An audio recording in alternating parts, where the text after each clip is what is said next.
Hello నమస్తే welcome to our channel. నేను సౌజన్య.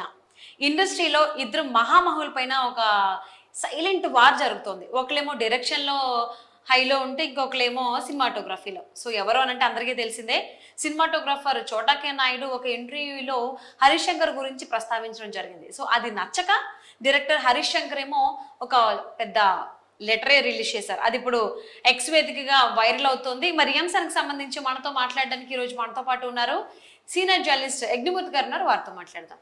Hi Yagnamurthy గారు. హాయ్ సౌజన్య. ఇండస్ట్రీలో ఇద్దరు కూడా మహామహులు, వర్క్ పరంగా ఇద్దరు దిట్టలనే చెప్పుకోవాలి వీళ్ళిద్దరు. సో వీళ్ళిద్దరు కూడా కలిసి వర్క్ చేశారు. అంటే లెటర్లో కూడా హరీష్ శంకర్ ఎంఎస్ రాజు గారు చెప్పారని చెప్పేసి మీతో నేను గుడుంబా శంకర్లో వర్క్ చేశానని కూడా లెటర్లో ప్రస్తావించారు కదా. సో అందుకోసమని అన్నా అనమాట ఆ మాట. సో అంటే రామయ్య వస్తావయ్య సినిమా షూటింగ్ టైంలో వీళ్ళిద్దరి మధ్యన ఒక చిన్న కోల్డ్ వార్ స్టార్ట్ అయింది అన్నట్టు చోటా కే నాయుడు చెప్పారు. అసలు దీన్ని ఏ విధంగా చూడాలి? ఇంత పబ్లిక్గా ఒకళ్ళేమో ఇంటర్వ్యూలో, ఇంకొకలేమో లెటర్ రిలీజ్ చేశారు. అసలు ఏంటిది అసలు? ఈరోజు హరీష్ శంకర్ ఎవరైతే చోటా కే నాయుడు ఉన్నారో ఆయన ఒక ఇంటర్వ్యూలో చేసినటువంటి మాటలకు సంబంధించినటువంటి ఒక వీడియో క్లిప్ని తను రీపోస్ట్ చేసి రీట్వీట్ చేసి ట్యాగ్ చేసి ఒక పెద్ద నోట్ రిలీజ్ చేశారు. అది ఇప్పుడు దుమారం రేపుతూ ఉంది. అంటే ఇద్దరు కూడా మనకు తెలుసు, వాళ్ళ వాళ్ళ రంగాల్లో నిష్ణాతులు, పేరు పొందిన వాళ్ళు. ఇంకొకటి సిమిలారిటీ ఏంటంటే ఇద్దరు కూడా తగ్గేదేలే అనే టైప్ క్యాండిడేట్లు అనమాట. సో ఈయన ఏ విషయంలోనూ కాంప్రమైజ్ అయ్యే వ్యక్తి కాదు చోటా కే నాయుడు గారు, అలాగే హరీష్ శంకర్ కూడా. సో ఆయన డైరెక్షన్ పరంగా తను ఏదైతే తీయాలనుకుంటాడో, తన మైండ్లో ఏదైతే ఫిక్స్ అవుతాడో అదే తెర మీదకి వచ్చేటట్లు వచ్చేదాకా విశ్రమించడు.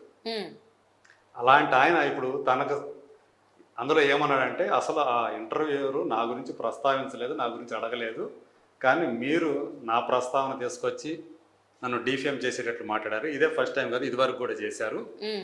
ఆ సినిమా వచ్చి రామయ్య వస్తావయ్య వచ్చి 10 సంవత్సరాలు గడిచిపోయినాయి. ఇప్పుడు మళ్ళీ దాని గురించి ప్రస్తావించి నన్ను డిఫేమ్ చేశారు అన్నట్టుగా అందులో ఆ లెటర్లో రాశారు.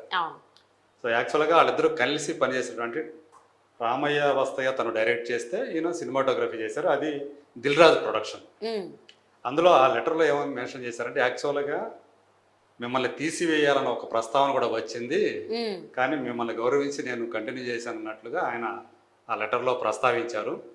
ఈయనేం చెప్తాడు, తన ఇంటర్వ్యూలో ఒక హరీష్ శంకర్ అని ఒక డైరెక్టర్ ఉన్నాడు, తను అది కాదన్న ఇది కాదన్న ప్రధానికి అడ్డుపడిపోతుంటాడు. సో నేను చెప్పి చూశాను కానీ అతను వినలేదు, అందుకని సరే అతను ఏం చెప్తే అది చేసుకుంటూ పోయాను. అలా ఒక టైప్ ఉంటారు కొంచెం, అలాంటి అతనితో నేను కొంచెం అన్కంఫర్టబుల్గా ఫీల్ అయినట్టుగా ఆ ఇంటర్వ్యూలో చెప్పారు. సో ఇప్పుడు ఇలా అంటే 10 సంవత్సరాల తర్వాత ఒక పెద్ద ఈ రోజుకి అంటే గబ్బర్ సింగ్ తీసిన డైరెక్టర్గా, దువ్వాడ జగన్నాథన్ తీసిన డైరెక్టర్గా, గద్దలకొండ గణేష్ తీసిన డైరెక్టర్, మళ్ళీ పవన్ కళ్యాణ్ గారితో భవదీయుడు భగత్ సింగ్ అనే సినిమా చేస్తున్న డైరెక్టర్గా తనకు ఒక ఇమేజ్ అనేది ఉంది కదా, దాన్ని డ్యామేజ్ అవుతుంది అని తను ఫీల్ అవుతున్నాడు. సో ఈయన చోటా కే నాయుడు గారి మనస్తత్వం కూడా మనకు తెలిసిందే. ఆయన మనసులో ఏది ఉంటే అది బయటకు కక్కేస్తుంటారు. దానివల్ల అది వివాదం అవుతుందా, తన వాళ్ళకి ఏమైనా సమస్య వస్తుందా, అవత వాళ్ళు ఏమైనా ఇబ్బంది పడతారా, ఇవన్నీ ఆలోచించే టైప్ కాదు. సో అట్లా ఎక్కడైనా సరే మీరు తెలుగు సినిమా ఇండస్ట్రీలోనే ఓపెన్గా మాట్లాడే, అందరికంటే కూడా బాగా ఎక్కువగా ఓపెన్గా మాట్లాడే, గట్టిగా మాట్లాడే సినిమాటోగ్రాఫర్ ఎవరైనా అంటే చోటా కే నాయుడు పేరే చెప్తారు ఎవరైనా కూడా. సో ఆయన చిరంజీవి గారి దగ్గర నుంచి మొదలుకొని దాదాపు టాప్ డైరెక్టర్లతోటి, టాప్ హీరోలతోటి, ఒకరిద్దరు తప్పితే స్టార్ హీరోలు అందరితో కూడా పనిచేసినటువంటి అనుభవశాలి. ఆల్మోస్ట్ 3 డికేడ్స్ నుంచి కూడా ఆయన ఇండస్ట్రీలో ఉన్నారు. మరోవైపు చూస్తే హరీష్ శంకర్ రామ్ గోపాల్ స్కూల్ నుంచి వచ్చినటువంటి వ్యక్తి. షాక్ అనే సినిమాతో రవితేజ ఆ సినిమాతోటి వచ్చారు. తర్వాత మిరపకాయ్, తర్వాత గబ్బర్ సింగ్, ఇలాంటివన్నీ చేసి సో తనకంటూ ఒక ఇమేజ్ క్రియేట్ చేసినటువంటి డైరెక్టర్. సో కొంచెం లేట్ అయినప్పటికీ కూడా ప్రస్తుతం అంటే యాక్చువల్గా భవదీయుడు భగత్ సింగ్ అనే సినిమా 2 ఏళ్ల క్రితం అనౌన్స్ చేసినప్పటికీ కూడా ఇప్పుడు నిర్మాణంలో లేట్ అవుతున్నప్పటికీ సో ఆ సినిమా చేస్తున్నారు. ఈ లోపల ఏంటంటే మళ్ళీ తనకి కలిసి వచ్చినటువంటి అంటే మిరపకాయ డైరెక్ట్ హీరో రవితేజ్ తోటి మిస్టర్ బచ్చన్ అని ఒక సినిమా చేస్తున్నారు. ఓకే.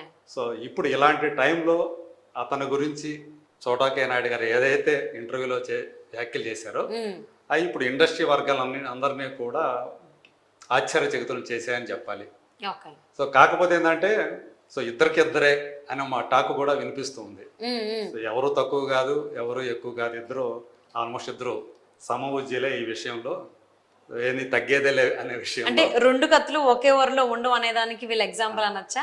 రామయ్య వస్తావయ్య గురించే వాళ్ళు ప్రస్తావించారు కాబట్టి అక్కడే వాళ్ళిద్దరికి సో మీరు అన్నట్టు ఎవరికి వాళ్ళు గిరిగీసుకొని కూర్చుంటారు కాబట్టి ఇలాగే రావాలి అనే టైప్ కాబట్టి సో ఇద్దరి మధ్య ఆ సినిమాలో సరైన అండర్స్టాండింగ్ కుదరలేదు. సో ఇద్దరు కూడా అన్కంఫర్ట్గానే ఫీల్ అయ్యారు. అందుకే అంటే ఇద్దరు ఒక డిస్కంఫర్ట్ జోన్ లో ఉండడం వల్ల ఇబ్బంది కలిగింది. సో చోటాకే నాయుడు చాలా సార్లు చెప్పారని కూడా నేను ప్రస్తావించారు. నేను కూడా ఒక 100 ఇంటర్వ్యూలు ఇచ్చి ఉంటా కానీ ఎక్కడా కూడా మీ గురించి ప్రస్తావించలేదని హరిశంకర్ కూడా లెటర్ లో చాలా క్లియర్ గా రాశాడు. అంటే నేను ఎప్పుడు కూడా మిమ్మల్ని కించపరుస్తా, మిమ్మల్ని టార్గెట్ చేసి నేను ఎప్పుడు మాట్లాడలేదు. కానీ మీరు మాత్రం ఇచ్చిన 10 ఇంటర్వ్యూల్లో మీరు 10 ఇంటర్వ్యూలు ఇస్తే నేను 100 ఇంటర్వ్యూలు ఇచ్చాను, ఎప్పుడు మాట్లాడలా మీ గురించి. కానీ మీరు 10 ఇంటర్వ్యూల్లో నా గురించి అనవసరమైన ప్రస్తావన తీసుకొచ్చి నన్ను డిఫేమ్ చేయాలని ప్రయత్నం చేస్తున్నారు. సో ఇది మీకు తగదు అని చెప్పేసి. అంటే హరిశంకర్ గారిని డిఫేమ్ చేయడం వల్ల చోటాకే నాయుడుకి వచ్చేటువంటి లాభం ఏంటి అనుకోవచ్చు? అసలు డిఫేమ్ చేయాలనే ఉద్దేశం కాదు అది. తను ఒక్కసారి ఇలా పనిచేసినప్పుడు కంఫర్ట్గా లేదు తనతోటి అనే విషయం చెప్పాలనుకున్నారు ఆయన.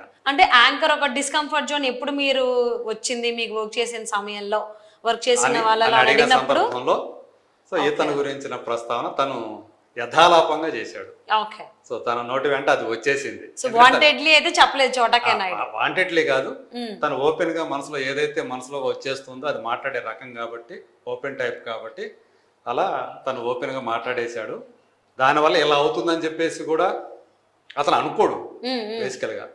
కానీ హరిశంకర్ మిగతా వాళ్ళైతే ఏమో కానీ హరిశంకర్ అట్లా ఊరుకునే మనిషి కాదు కాబట్టి తను దాన్ని కథ సీరియస్ గానే తీసుకున్నట్టు కనిపిస్తుంది. కాబట్టి తను అంత విపులంగా ఒక లెటర్ ద్వారా తన బాధని, తన ఆవేదనను వ్యక్తం చేశాడు. అలాగే సున్నితంగా మొట్టికాయలు కూడా వేశాడు. సో మళ్ళీ నా జోలికి మాత్రం రావాకండి అనే విషయం కూడా అందులో చెప్పారు. సో చూడాలి. అయితే ఇప్పుడు ఇది మాత్రం ఇప్పుడు సోషల్ మీడియాలో దుమారం అయితే రేగుతుంది. చాలా మంది ట్యాగులు చేసి మరి యాక్చువల్గా ఈ సంగతి చూడన్నా నీ గురించి మళ్ళీ అవాకులు చవాకులు వెళ్తున్నాడు అయినా ఈ సంగతి చూడండి అన్న అని చెప్పేసి హరిశంకర్కి ట్యాగ్ చేసి ఇది ఆయన దృష్టికి తీసుకెళ్లేలా చేశారు. అలా ఆయన చూడటం, ఆ క్లిప్ను చూడటం, సో ఆయన స్పందించడం అవన్నీ జరిగాయి.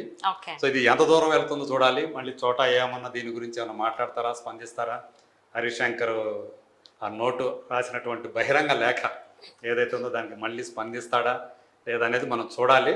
సో ఒక విషయం అయితే స్పష్టం, ఒక రసవత్తరమైనటువంటి ఒక వివాదానికి మాత్రం ఈయన ఆజ్యం పోసాడు చోటాకే నాయుడు. సో ఇలా అంటే చాలామందికి మనకు తెలుసు, అంటే ఇద్దరి మధ్య మంచి అవగాహన ఉంటేనే సినిమాటోగ్రాఫర్కి, డైరెక్టర్కి ఆ సినిమా అనేది, ఆ క్వాలిటీ అనేది మనకు కనిపిస్తుంది సినిమాలో.